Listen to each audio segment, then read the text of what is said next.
Hôm nay, cảnh sát đưa Murad đến gặp Ali. Cảnh sát đã điều tra ra thủ phạm ăn cắp máy giặt của Ali.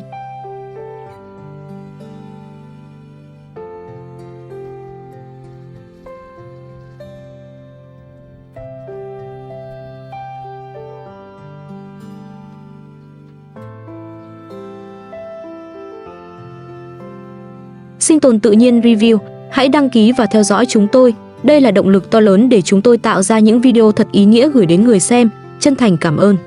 Hôm nay, khi nhiếp ảnh gia đến nhà Ali, bầu không khí trong căn nhà đã nặng nề từ rất sớm. Ali và Parisa lại xảy ra cãi vã. Dường như sau chuyện Ali ghé qua chúc mừng sinh nhật Sakina, trong lòng Parisa vẫn còn rất nhiều bức bối. Cô không thể quên việc Ali đã mang bánh, tặng hoa đến nhà Sakina. Càng không thể chấp nhận chuyện anh xuất hiện ở đó mà không nói trước với mình. Ali nhìn Parisa, giọng đầy mệt mỏi. Cô là người rất hay ghen tuông. Parisa lập tức đáp lại. Anh không nên gặp Sakina. Có lẽ trong suy nghĩ của Parisa, Sakina không chỉ là vợ cũ của Ali, mà là một cái tên luôn khiến cô cảm thấy bất an. Bởi giữa Ali và Sakina vẫn còn Hakan. Vẫn còn những lần gặp gỡ vì con. Vẫn còn những lúc Ali quan tâm, hỏi han và không thể hoàn toàn quay lưng với mẹ con Sakina. Ali cố giải thích. Tôi đã mua bánh sinh nhật cho Hakan. Nhưng Parisa vẫn không nguôi giận. Cô nói, anh còn không biết sinh nhật tôi là ngày nào. Vậy mà anh lại mua bánh sinh nhật cho Sakina. Bây giờ anh đã kết hôn rồi. Ali nói, chỉ là một sinh nhật nhỏ thôi. Chúng tôi chỉ cùng nhau cầu nguyện thôi. Rồi cô đến làm hỏng cả ngày sinh nhật. Nhưng Parisa không chấp nhận lời giải thích ấy. Cô nói, đó là lỗi tại anh và Sakina. Anh không nên trách tôi. Căn nhà lại chìm vào sự im lặng khó chịu. Không ai thật sự muốn nhường ai. Ali cảm thấy mình không được tin tưởng. Còn Parisa lại cảm thấy mình không được đặt ở vị trí quan trọng.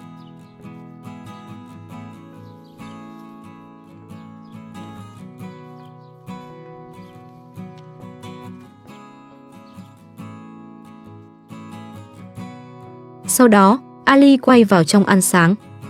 Nhưng dù ngồi trước bữa ăn, anh cũng không ngon miệng. Parisa vẫn tiếp tục nhắc lại chuyện Ali đến nhà Sakina. Những lời trách móc cứ lặp đi lặp lại, khiến Ali càng thêm mệt mỏi. Có lẽ đôi khi một bữa ăn không ngon, không phải vì thức ăn không đủ đầy, mà vì trong lòng người ngồi ăn đã có quá nhiều điều nặng trĩu. Một lúc sau, bên ngoài bỗng vang lên tiếng gõ cửa. Ali bước ra. Người đứng trước cổng là Sakina và bé Hakan. Ali có phần bất ngờ, liền hỏi, cô đến đây làm gì? Sakina nói, tôi phải vào thị trấn. Tôi đưa Hakan đến đây. Có lẽ Sakina có việc cần đi giải quyết. Khi cậu bé cần được trông nom, Ali vẫn là người cha mà Sakina có thể giao con lại. Nhưng trước khi đưa Sakina vào nhà, Ali liền nói nhỏ, trước khi vào trong, hãy im lặng trước mặt Parisa.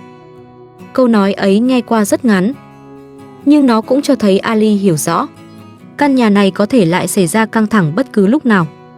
Sakina nghe vậy liền đáp, tài xế đang đợi tôi phải đi rồi. Có lẽ Sakina không muốn ở lại lâu, mà bởi cô sợ nếu chạm mặt Parisa, cả hai lại nói ra những lời khó nghe.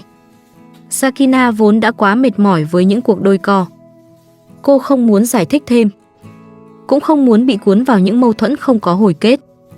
Vì vậy, rời đi sớm có lẽ là lựa chọn bình yên nhất đối với cô. Sau đó, Ali bế Hakan vào nhà. Cậu bé vừa được đưa vào trong, Parisa đã lập tức hỏi, Sakina đến đây làm gì?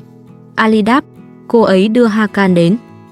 Nhưng Parisa cho rằng Sakina thường xuyên đưa Hakan đến để làm phiền cuộc sống của hai vợ chồng. Nghe vậy, Ali lập tức nói, Parisa, đừng xen vào chuyện này. Hakan đang còn bệnh. Thằng bé cần được tắm. Hakan là con trai tôi.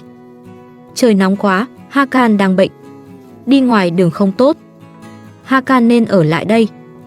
Trong lời nói của Ali, có sự cứng rắn của một người cha. Dù Hakan đang sống với mẹ, dù cậu bé thường xuyên ở bên Sakina, Ali vẫn không muốn con trai phải đi lại ngoài trời nắng nóng khi cơ thể đang không khỏe. Anh muốn Hakan được nghỉ ngơi, được uống thuốc đúng giờ, được tắm rửa và chăm sóc cẩn thận. Nhưng Parisa vẫn không đồng ý. Cô nói, không, mẹ nó phải tự chăm sóc con mình. Câu nói ấy khiến bầu không khí lại trở nên nặng nề. Bởi Hakan không chỉ là con của Sakina, cậu bé cũng là con trai của Ali. Một đứa trẻ đang mệt, đang cần được chăm sóc, không nên trở thành lý do để người lớn tiếp tục cãi vã. Có lẽ điều Ali mong nhất lúc này không phải là thắng một cuộc tranh luận với Parisa, mà chỉ là Hakan có thể khỏe lại và không phải nghe thêm những lời trách móc mà cậu bé còn quá nhỏ để hiểu. Còn Sakina, có lẽ trên đường vào thị trấn, cô vẫn sẽ lo cho Hakan. Dù đã giao con cho Ali, trong lòng một người mẹ vẫn khó có thể thật sự yên tâm. Bởi giữa những mâu thuẫn của người lớn, điều Sakina sợ nhất là Hakan sẽ cảm nhận được sự căng thẳng ấy. Và Ali cũng vậy. Anh có thể bất đồng với Parisa, có thể mệt mỏi vì phải giải thích, nhưng anh không thể bỏ qua trách nhiệm của một người cha. Bởi dù cuộc sống thay đổi thế nào, dù những người lớn còn chưa tìm được tiếng nói chung, thì Hakan vẫn cần được yêu thương, được chăm sóc và được lớn lên trong sự bình yên mà cậu bé xứng đáng có. Một lúc sau, Ali nhờ Parisa đun một ít nước nóng để tắm cho Hakan. Nhưng Parisa không đồng ý. Cô nói đó không phải việc của mình. Có lẽ trong lòng Parisa, Hakan vẫn luôn là một sự hiện diện khiến cô khó xử. Cậu bé là con trai của Ali và Sakina. Mỗi lần Hakan đến nhà, Parisa lại cảm thấy cuộc sống của hai vợ chồng bị xáo trộn. Nhưng với Ali, Hakan trước hết vẫn là con trai của anh. Dù ai nghĩ gì, dù cuộc sống đã thay đổi ra sao, thì khi con bị ốm, anh không thể đứng nhìn. Ali không nói thêm nhiều. Anh tự chuẩn bị nước, rồi nhẹ nhàng tắm cho Hakan. Vì cậu bé đang bệnh, Ali không dám để con ngâm lâu. Anh chỉ tắm thật nhanh, lau khô người cho Hakan, rồi mặc lại quần áo sạch sẽ. Đó là những việc rất nhỏ. Nhưng trong khoảnh khắc ấy, Ali không chỉ đang tắm cho con trai, anh đang cố gắng làm tròn trách nhiệm của một người cha. Dù có thể vụng về, dù có thể không quen với những việc chăm sóc trẻ nhỏ mỗi ngày, nhưng anh vẫn muốn Hakan cảm nhận được rằng khi con cần, cha vẫn luôn ở đó. Trong khi Ali chăm Hakan, Parisa vẫn chưa nguôi sự khó chịu từ chuyện sinh nhật Sakina. Cô quay sang nói với bà Yuda về việc Ali đã đến nhà Sakina và cùng nhau tổ chức một buổi mừng sinh nhật. Bà Yuda nghe vậy, cố gắng làm dịu không khí. Bà nói, chúng tôi sẽ tổ chức cho cô một bữa tiệc sinh nhật thật lớn. Có lẽ bà chỉ muốn Parisa cảm thấy nhẹ lòng.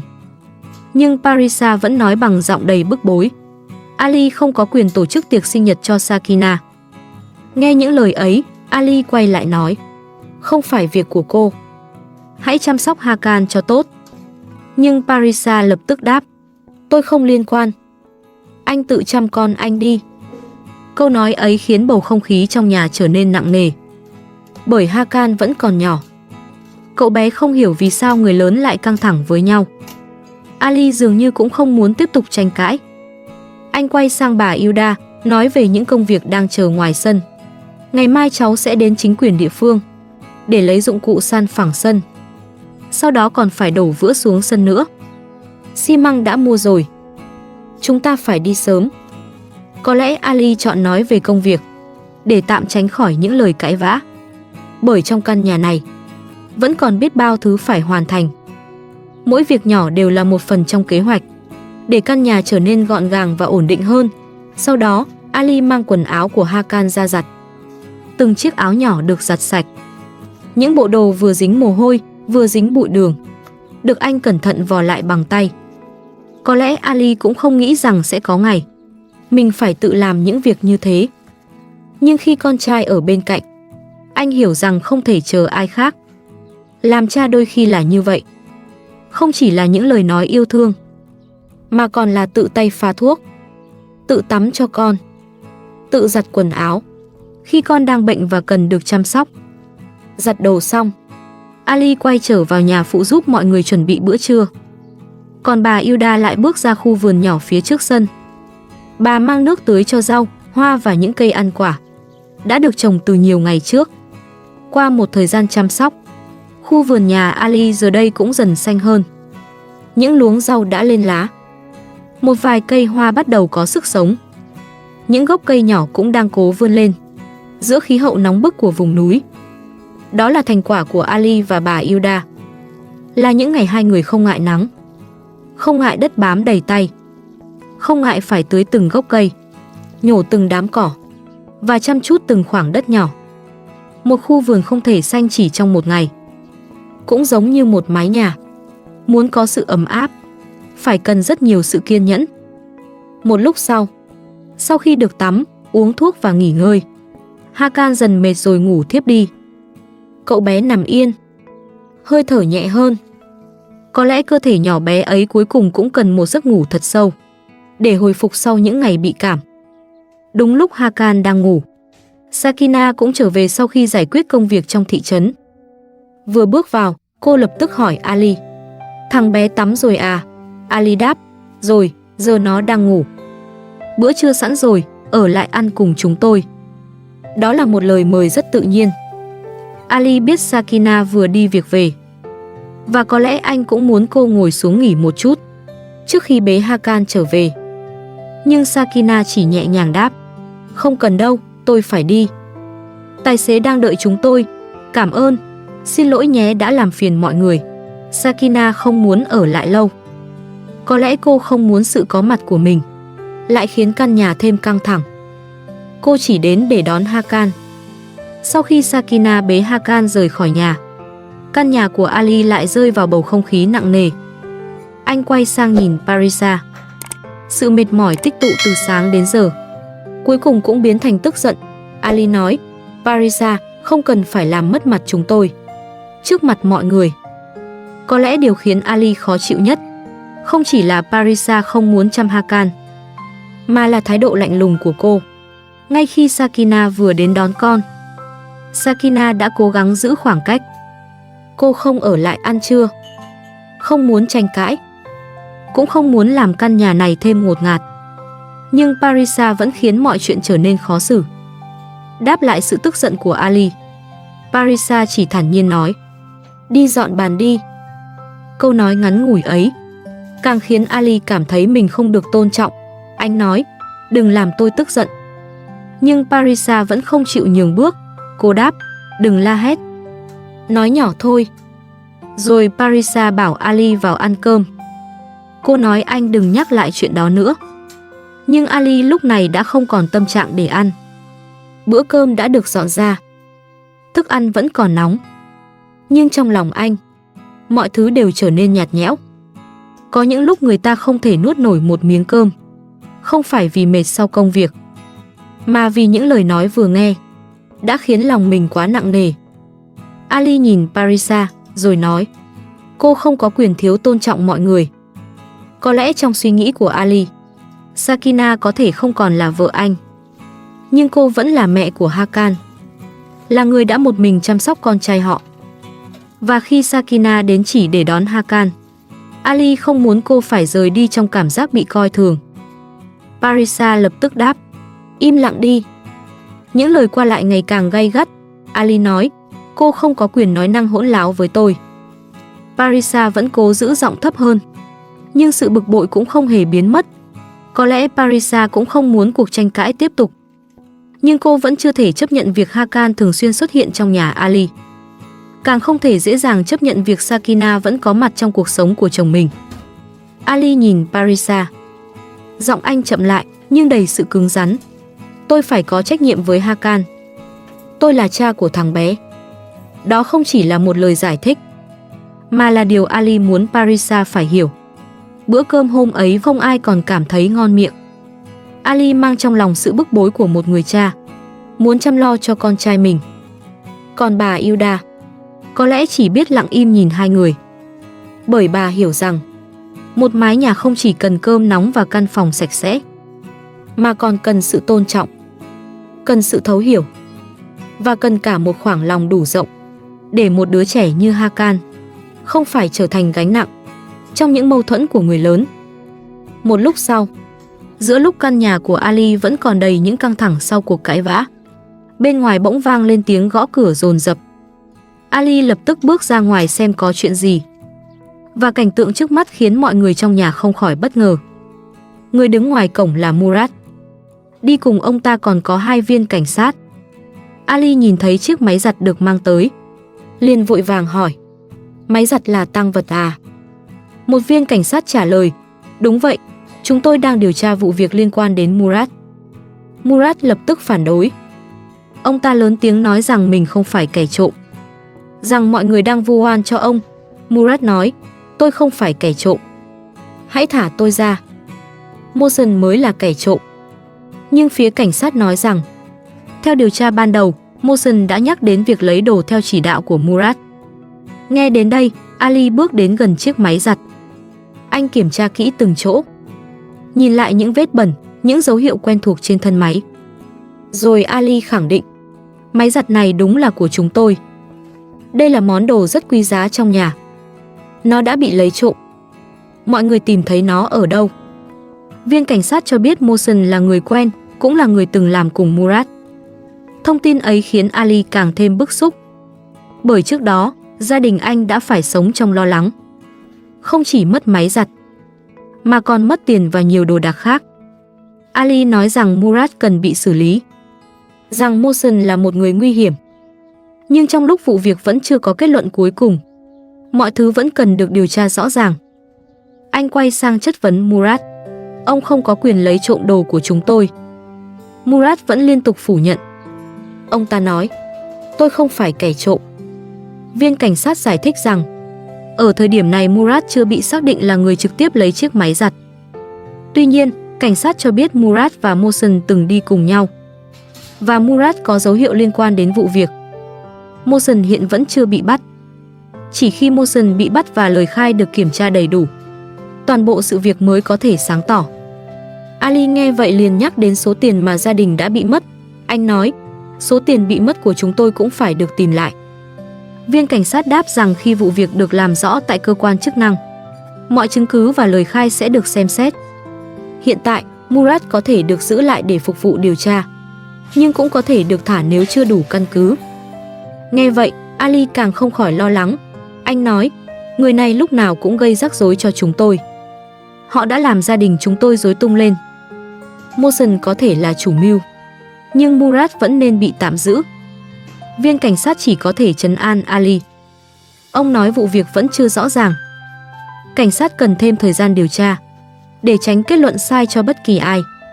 Rồi Ali lại hỏi: "Mọi người tìm thấy máy giặt ở đâu?" Viên cảnh sát trả lời: "Trong một cửa hàng đang giao bán." Murad lúc này bắt đầu mất bình tĩnh. Ông ta nói Ali đang vu oan cho mình, rằng Ali muốn đẩy ông vào tù, mà không có bằng chứng. Murad còn lớn tiếng nói sẽ kiện Ali. Nhưng Ali vẫn khẳng định trước mặt cảnh sát rằng Murad có liên quan đến vụ mất trộm. Murad tiếp tục phủ nhận: "Tôi không phải kẻ trộm." Ali hỏi cảnh sát liệu Murad có bị khởi tố hay không. Viên cảnh sát chỉ nói: "Ra tòa rồi mọi chuyện sẽ rõ. Tôi cần ghi lại toàn bộ sự việc. Hiện tại vụ việc vẫn chưa có kết luận cuối cùng." Ali không giấu được sự bức xúc. Anh nói Murad muốn kiếm tiền từ tài sản của gia đình anh. Và nếu Murad có liên quan, ông ta phải trả lại toàn bộ số tiền đã mất. Ali còn yêu cầu cảnh sát kiểm tra kỹ hồ sơ, kiểm tra những sự việc Murad từng liên quan. Murad lập tức phản bác. Ông ta nói Ali đang nói dối, rằng ông không làm bất cứ việc gì phạm pháp. Nhưng bà Yuda lúc này cũng không thể giữ im lặng. Bà đứng gần các viên cảnh sát, giọng đầy tức giận và uất ức. Murad là kẻ phản bội. Anh ta phải bồi thường. Murad từng muốn làm hại tôi. Giờ anh ta còn lấy trộm đồ đạc của tôi. Murad luôn khiến chúng tôi xấu hổ trước hàng xóm. Làm ơn hãy giam Murad lại. Trước khi đưa Murad rời đi, một viên cảnh sát còn nhắc mọi người phải cẩn thận. Ông nói Mohsen vẫn chưa bị bắt. Và theo những gì cảnh sát nắm được, Mohsen có thể là người nguy hiểm. Vì vậy, Ali và bà Yuda cần chú ý khóa cửa, giữ gìn tài sản và báo ngay nếu phát hiện điều gì bất thường. Sau khi cảnh sát đưa Murad rời đi, Ali lập tức quay vào kiểm tra chiếc máy giặt. Anh nhìn những vết bẩn bám trên thân máy rồi nói: "Máy giặt bị bẩn vì đã phải vận chuyển nhiều. Bà Hilda đứng cạnh, thở dài. Mong kẻ trộm sẽ bị bắt. Ali nói rằng theo thông tin anh nghe được, Mohsen có thể đã lấy đồ theo sự chỉ đạo của Murad. Vì vậy từ bây giờ, gia đình phải cẩn thận hơn. Anh nói, chúng ta phải đặt máy giặt ở một nơi an toàn. Khi không có ở nhà, nhất định phải để máy giặt ở chỗ cẩn thận. Bà Hilda nhìn lại chiếc máy giặt vừa được tìm thấy. Bà nói, cuối cùng cũng tìm được máy giặt. Parisa không được khỏe. Có quần áo chưa giặt thì dùng cái này đi. Câu nói ấy khiến không khí trong nhà dịu xuống phần nào. Sau tất cả căng thẳng, chiếc máy giặt cuối cùng cũng đã trở về. Nhưng sự việc vẫn chưa thật sự khép lại. Mohsen vẫn chưa bị bắt. Murad vẫn phủ nhận. Và Ali cùng bà Hilda vẫn phải chờ kết quả điều tra. Dù vậy, ít nhất trong ngày hôm nay, họ đã lấy lại được một phần tài sản của mình. Và hơn hết, họ hiểu rằng từ giờ phải cẩn thận hơn. Bởi có những người chỉ cần xuất hiện một lần, cũng đủ khiến cả một gia đình rơi vào những ngày đầy bất an.